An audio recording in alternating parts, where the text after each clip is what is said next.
नमस्कार, मैं डॉक्टर मीनाक्षी जैन, राजकीय कन्या महाविद्यालय चौमू में गृह विज्ञान विषय की सह आचार्य हूँ और आज मैं आपको राजस्थान विश्वविद्यालय से संबद्ध बीए भाग तृतीय के एक्सटेंशन एजुकेशन एंड कम्युनिकेशन अर्थात प्रसार शिक्षा एवं संचार विषय के पाठ्यक्रम के बारे में जानकारी दूंगी।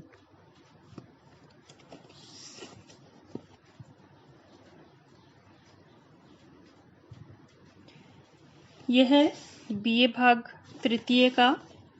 दूसरा प्रश्न पत्र है अर्थात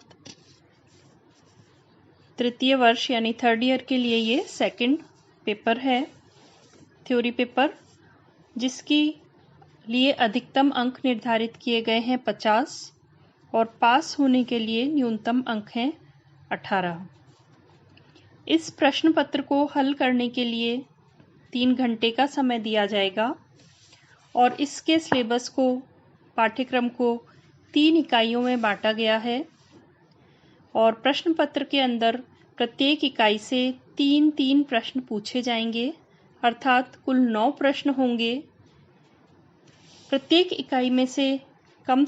एक प्रश्न का चयन करते हुए आपको किन्हीं 5 प्रश्नों के उत्तर देने होंगे। सभी प्रश्न निबंधात्मक या दीर्घ उत्तरात्मक होते हैं और प्रत्येक प्रश्न के लिए कुल 10 अंक दिए जाएंगे। तो इस प्रकार से 50 नंबरों का ये पेपर होगा जिसमें से पासिंग मार्क्स 18 लाने होंगे और आपको कोई 5 प्रश्न हल करने होंगे। इस पाठ्यक्रम का अध्ययन करके विद्यार्थी जिन चीज़ों के बारे में जानकारी प्राप्त कर सकेंगे या जिन कंसेप्ट्स को समझ सकेंगे वो हैं शिक्षा की अवधारणा, विशेष रूप से औपचारिक, अनौपचारिक शिक्षा, प्रसार शिक्षा, किस तरह की शिक्षाएं होती हैं, क्या प्रकार हैं, किन किन सिद्धांतों पर आधारित शिक्षाएं दी जाती हैं और क्या इन सभी के उद्देश्य हैं, इससे संबंधित जानकारी प्राप्त हो सकेगी। देश के विकास हेतु भारत सरकार कौन कौन से कार्यक्रम चला रही है, विकास के लिए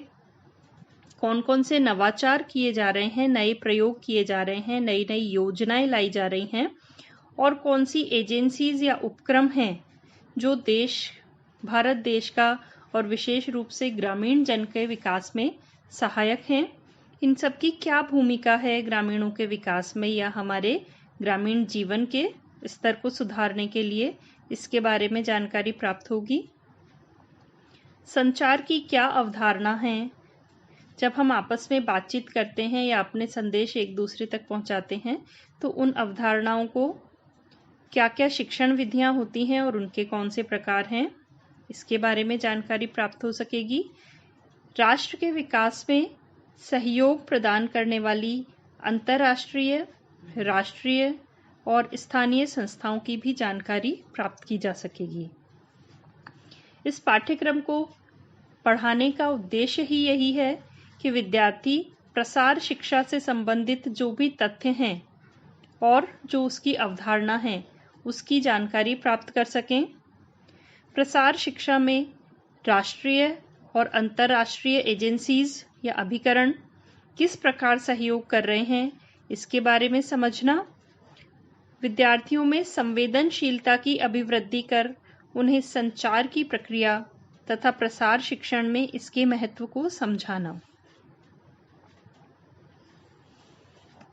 अब हम आते हैं इसकी जो 3 इकाइयां हैं सिलेबस में, उनमें से पहली इकाई की तरफ। इकाई प्रथम में सबसे पहले प्रसार शिक्षा की अवधारणा और अर्थ को समझाया गया है। प्रसार शिक्षा क्या होती है, इसकी क्यों ज़रूरत है, किस स्तर पर दी जाती है, किन लोगों के लिए है, क्या अर्थ है, प्रसार का क्या अर्थ है, शिक्षा का क्या अर्थ है, इस सबसे संबंधित जानकारी, तथ्यात्मक जानकारी, अवधारणात्मक यानी कंसेप्चुअल जो भी नॉलेज है वो इस टॉपिक के अंदर दी जाएगी। औपचारिक शिक्षा क्या होती है, अनौपचारिक शिक्षा क्या होती है और औपचारिकेतर शिक्षा क्या होती है। यानी शिक्षा कई रूपों में दी जा सकती है। कुछ ऐसी होती हैं जिन्हें हम किन्हीं फिक्स्ड या निश्चित स्थान पर निश्चित समयावधि में निश्चित पाठ्यक्रम के अनुसार देते हैं, तो वो औपचारिक शिक्षा है, जैसे कि सामान्य रूप से स्कूल्स में, कॉलेजेस में या अन्य संस्थानों में दी जाती है। कुछ शिक्षा ऐसी होती है जिसके लिए कोई निर्धारित पाठ्यक्रम नहीं होता, जब जैसी ज़रूरत है, जिस तरह के लोगों को देना है, उनके हिसाब से, उनकी समस्याओं के समाधान करने के हिसाब से उनको शिक्षा दी जाती है, तो वो अनौपचारिक शिक्षा है। वो कैसे दी जा सकती है। और कुछ लोग जो संस्थाओं में नहीं जा सकते हैं लेकिन पढ़ना चाहते हैं, कुछ फॉर्मल शेड्यूल में पढ़ना चाहते हैं, औपचारिक रूप से भी कुछ डिग्रीज लेना चाहते हैं, तो ओपन स्कूल या डिस्टेंस लर्निंग जो भी इस तरह की शिक्षा है वो किस प्रकार से दी जाती है। फिर प्रसार शिक्षा क्यों प्रारंभ हुई, आज़ादी से पहले इसका क्या स्वरूप था और आज़ादी के बाद, स्वतंत्रता प्राप्ति के बाद प्रसार शिक्षा का क्या स्वरूप है, इसके बारे में भी जानकारी इस इकाई के अंदर दी जाएगी। यानी प्रसार शिक्षा का क्या इतिहास रहा है। तो स्वतंत्रता प्राप्ति से पहले जो भी प्रसार गतिविधियां हुई, जैसे शांति निकेतन कार्यक्रम थे, गुड़गांव परियोजना प्रारंभ की गई, फिरका विकास योजना प्रारंभ की गई, आदर्श सेवा संघ था, भारतीय समाज सेवक संघ था, पूना में, मारथेंडम में गांधी जी के द्वारा किस प्रकार की प्रसार शिक्षा के कार्यक्रम चलाए गए। और स्वतंत्रता प्राप्ति के पश्चात जब अंग्रेज हमारे देश को छोड़ गए, हमारा अपना संविधान बना, हमारी अपनी सरकार ने ग्रामीण जन को उनके विकास के लिए, काम करने के लिए योजनाएं बनाई, तो उसमें किस तरह के प्रोजेक्ट्स बनाए गए, जैसे इटावा पायलट प्रोजेक्ट, नीलोखेड़ी विकास कार्यक्रम, सर्वोदय कार्यक्रम आदि, इन सब के बारे में हम जानेंगे। इसके बाद प्रसार शिक्षा के सिद्धांत, किस तरीके से हम प्रसार शिक्षा दे सकते हैं अच्छी तरह से, किन किन सिद्धांतों पर यह आधारित है, क्या बातें या क्या नियम हम माने जिसके कारण या जिसकी सहायता से हम अच्छी तरह से इस शिक्षा का प्रसार प्रचार कर सकते हैं, कैसे हम लोगों की रुचियों के अनुसार, उनकी इच्छाओं, उनकी ज़रूरतों के अनुसार, उनकी अपनी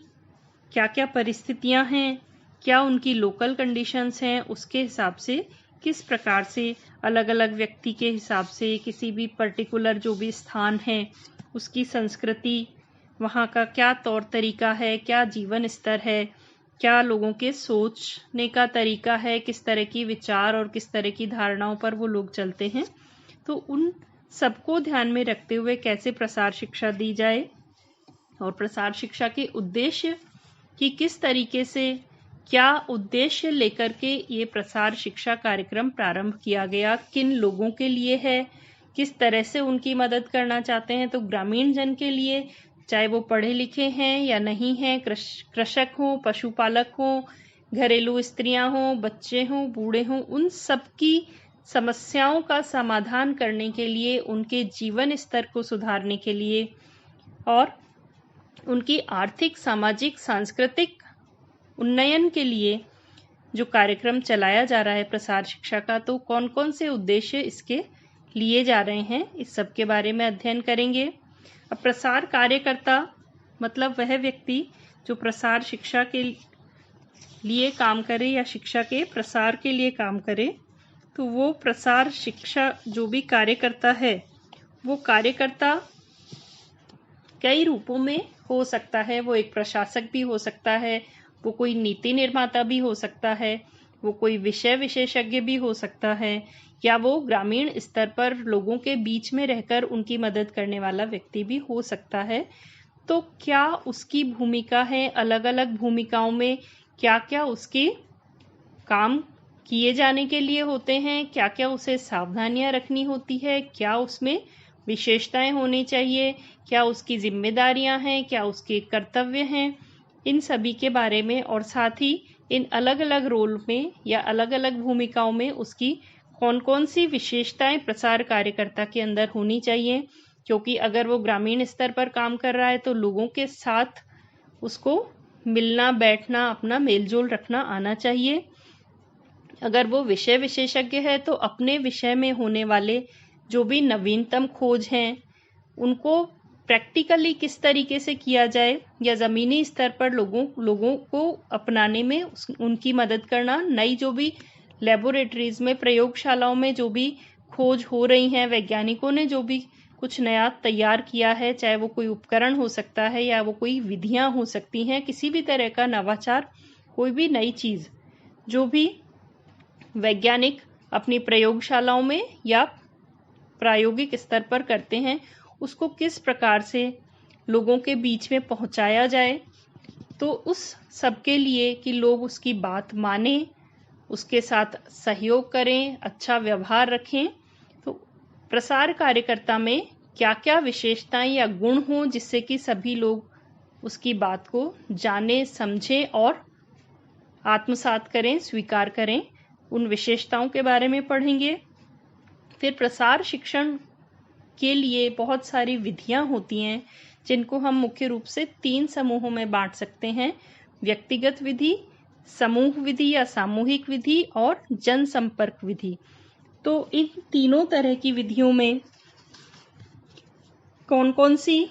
या तीनों ग्रुप्स में, तीनों कैटेगरीज में कौन कौन सी विधियां आती हैं, उनके क्या उद्देश्य हैं, क्या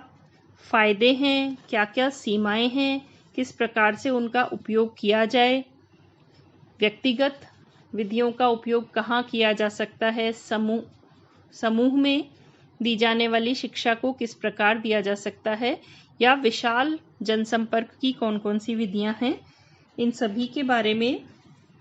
विस्तार पूर्वक इसमें अध्ययन किया जाएगा। और भारत सरकार ने जो भी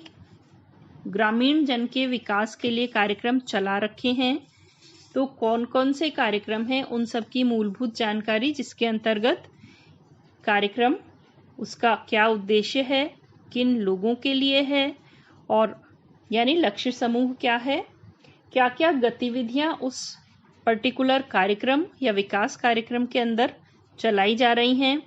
किस तरह का संगठन है, संरचनात्मक कोई भी जो भी एजेंसी है उसमें किस तरह की स्ट्रक्चर है या संरचनात्मक संगठन कैसा है, और कहाँ से उन्हें पैसा मिल रहा है या वित्तीय सहायता कहाँ से प्राप्त हो रही है, इस सब की जानकारी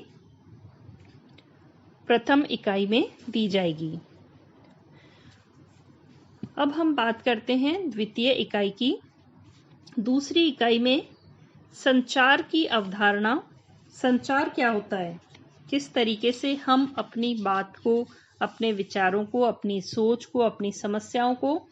दूसरे व्यक्ति तक कम्युनिकेट कर सकते हैं, पहुंचा सकते हैं, और कैसे वो हमारी इन सभी चीज़ों को, हमारी विचारधारा को, हमारी बातों को, या हमारे जो भी कंसेप्ट्स हैं, हमारी जो भी सोच समझ है, उसको सही तरीके से समझ पाता है। तो संचार मौखिक भी हो सकता है, अमौखिक भी हो सकता है, या भाव भंगिमाओं के द्वारा भी हो सकता है। तो संचार का अर्थ क्या है और इसकी परिभाषा क्या है, ये एक तरफा प्रक्रिया है या दो तरफा प्रक्रिया है, इसकी क्या विशेषताएं हैं, इसके किस तरीके से ये आगे बढ़ता है, कौन कौन से इसके अंदर तत्व शामिल होते हैं, इस सब के बारे में पढ़ेंगे। साथ ही इस प्रक्रिया को विस्तार रूप से पढ़ेंगे और प्रसार की प्रक्रिया में या प्रसार शिक्षा में संचार का क्या महत्व है, इसके बारे में भी हम जानकारी प्राप्त करेंगे। संचार के तत्व यानी किन किन चीज़ों का समावेश होता है या क्या ज़रूरी है संचार प्रक्रिया के लिए, उन चीज़ों के बारे में हम पढ़ेंगे। साथ ही संचार प्रक्रिया के लिए अलग अलग मॉडल्स दिए गए हैं। कुछ जो हमारे वैज्ञानिक थे, सामाजिक विचारक थे, उन्होंने जो मॉडल्स दिए हैं, जैसे अरस्तु का मॉडल, लीगन्स का मॉडल और रोजर तथा शूमाकर का मॉडल, इन मॉडल्स को हम विस्तार पूर्वक पढ़ेंगे। संचार के कार्य क्या हैं और कौन कौन से ऐसे तत्व हैं या कारक हैं जो संचार की प्रक्रिया को अच्छा बनाते हैं और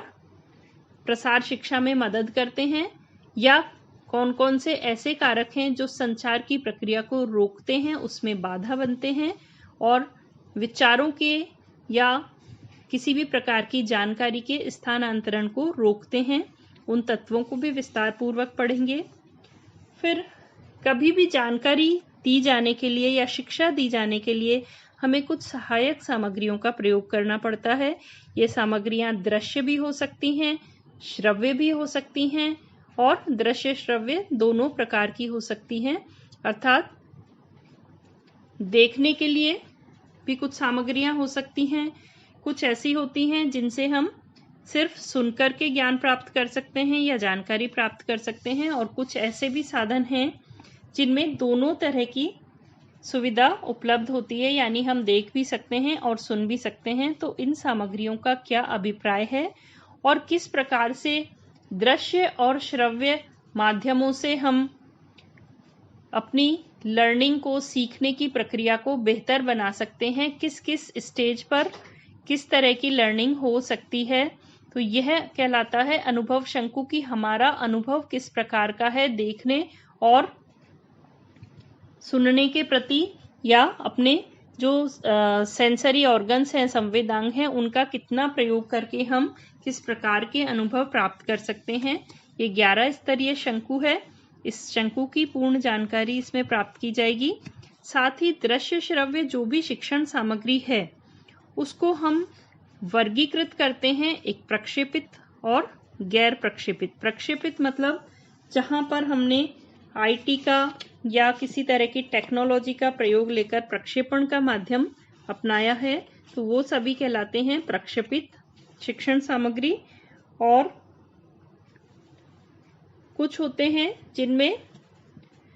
प्रक्षेपण की जरूरत नहीं होती, यानी आपको किसी भी तरह के प्रोजेक्शन की जरूरत नहीं है, तो वो प्रोजेक्शन के बिना जो सामग्रियां होती हैं वो कहलाती हैं गैर प्रक्षेपित शिक्षण सामग्री। तो इन सामग्रियों के बारे में, जैसे गैर प्रक्षेपित के अंदर आता है चार्ट्स, पोस्टर्स, किताबें, तस्वीरें, flash card, black board, bulletin board. और प्रक्षेपित के अंदर आते हैं प्रोजेक्टर्स। कई तरह के प्रोजेक्टर्स हो सकते हैं, slide projector, overhead projector, movie projector वगैरह। इसके अलावा दृश्य श्रव्य जो शिक्षण सामग्रियां हैं उसमें radio, tape recorder, microphone, television, film, कठपुतली का खेल, नाटक, लोक नृत्य, प्रदर्शनियां, ये सब चीजें इसके अंदर आती हैं। फिर संचार के माध्यम कौन कौन से हैं? संचार प्राचीन काल में यानी परंपरागत तरीके से किस प्रकार किया जाता था और आधुनिक विधियां कौन कौन सी हैं, इनके मूल अवधारणाएं यानी बेसिक कंसेप्ट्स क्या हैं। दोनों ही तरीकों के, यानी जो परंपरागत तरीके हैं और जो आधुनिक तरीके हैं, ट्रेडिशनल और मॉडर्न, दोनों विधियों में क्या क्या लाभ हैं और दोनों की ही क्या क्या सीमाएं हैं, इनका तुलनात्मक अध्ययन भी इस इकाई के अंतर्गत किया जाएगा। अब हम आते हैं तृतीय इकाई की तरफ। हमारे देश के आर्थिक और सामाजिक विकास के लिए, विशेष रूप से ग्रामीण जन के विकास के लिए बहुत सारे कार्यक्रम चलाए गए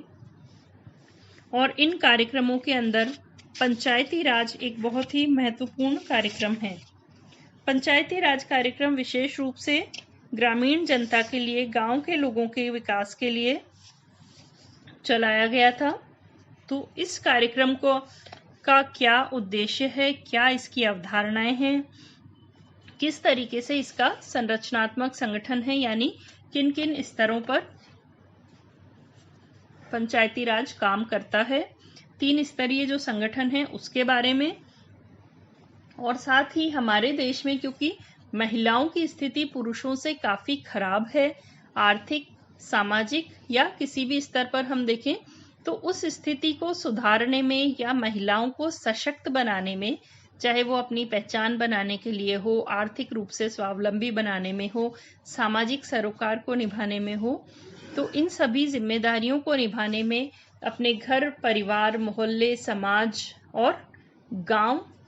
का नेतृत्व करने में, वहाँ कोई भी सुधार करने में महिलाएं किस प्रकार सशक्त होकर के इन सभी कामों में सहयोग कर सकती हैं। तो उस सब के लिए पंचायती राज कैसे महिलाओं को मदद करता है या कैसे अपनी भूमिका निभाता है, इसका अध्ययन करेंगे। इसके अलावा बहुत सारे संगठन ऐसे होते हैं जो सरकारी या गैर सरकारी किसी भी तरह के हो सकते हैं, और ये गांव के लोगों को, चाहे वो किसी भी उम्र के हों, किसी भी जाति के हों, किसी लिंग के हों, किसी वर्ग के हों, कितना भी पढ़े लिखे या अनपढ़ हों, बच्चे हों, बड़े हों, बूढ़े हों, महिला हों, पुरुष हों, उन सबको किस तरीके से उनकी समस्याओं का समाधान किया जा सकता है, उनका विकास किया जा सकता है, उनका आर्थिक सामाजिक स्तर ऊंचा किया जा सकता है, इस सब में मदद करने वाले ग्रामीण संगठन जैसे ग्रामीण विद्यालय, गांवों में जो भी स्कूल चलते हैं वो सरकारी भी हो सकते हैं, निजी भी हो सकते हैं। कुछ संगठन बन जाते हैं जैसे युवा मंडल, जिसमें युवकों को विभिन्न प्रकार की रोजगार संबंधी जानकारियां दी जाएं, उनके व्यक्तित्व के विकास के लिए, उनकी आत्मनिर्भर बनाने के लिए जो भी काम किए जाते हैं। तो किस प्रकार, इसी तरीके से महिला मंडल हैं, महिला मंडलों में महिलाओं को घर से बाहर किस तरीके से निकल करके और वो समाज में या अपने परिवार के कल्याण के लिए कैसे भूमिकाएं निभा सकती हैं, कैसे अपने परिवार का आर्थिक स्तर ऊंचा कर सकती हैं, इस तरह की जानकारी या उनको सहयोग प्रदान किया जाता है। कुछ सहकारी संस्थाएं होती हैं जो गरीब लोगों को या ग्रामीण जन को विभिन्न प्रकार से सहयोग करती हैं, चाहे वो किसी तरह का अर्थ उत्पादन के लिए हो सकता है, किन्हीं तरह के घरेलू उत्पाद बनाने के लिए हो सकता है, उनकी ज़रूरत की सामग्रियों को खरीदने और बेचने संबंधी हो सकता है, और कृषि विज्ञान केंद्र जहां पर कृषि के, पशुपालन के क्षेत्र में जो भी नए टेक्निकल और वैज्ञानिक रिसर्चेस जितनी भी हो रही हैं, उन रिसर्चेस को कैसे हम अपने घरों में, अपने खेतों में, अपने पशुओं के साथ इम्प्लीमेंट कर सकते हैं, कैसे उनका हम उपयोग कर सकते हैं, इस सब के बारे में सिखाना, और साथ ही अच्छा पोषण, परिवार की अच्छी देखभाल, इन सब की जानकारी देना, छोटे छोटे कुटीर उद्योगों के संबंधित जानकारी देना,